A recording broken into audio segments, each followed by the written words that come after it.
Today I am at my kitchen table and I was going to use this to make a skirt. But after seeing it in my kitchen on the table, I decided to make a very simple kitchen tablecloth. And this is one of the easiest sewing projects you can ever do. It's so easy. So I'm going to do that today instead of making a skirt out of this because it's beautiful fabric. But actually, I don't really want to wear it. I'd rather use it in my kitchen because it's going to go beautifully with my curtains, which I can show you up here.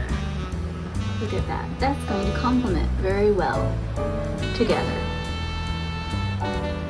So I will show you how to make a kitchen tablecloth.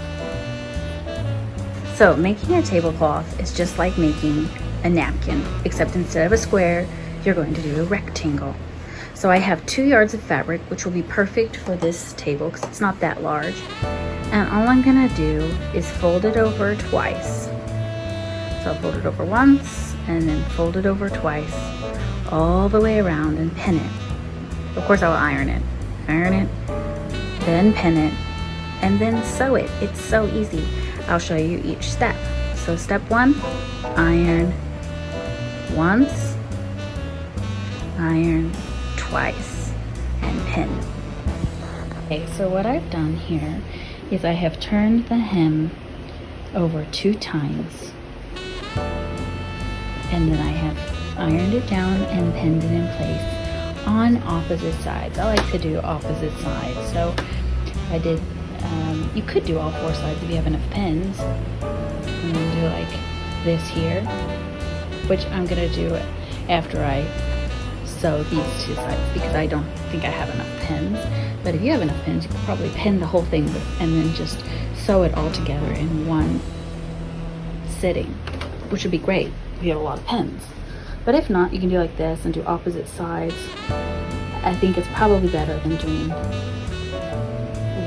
adjacent sides like this, but probably doesn't matter. So it's really easy. I pinned it like this all the way down. Now I'm just gonna sew it. So easy.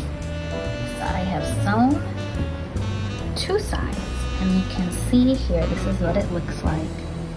I used a white thread. You can use whatever thread will correlate well with your fabric.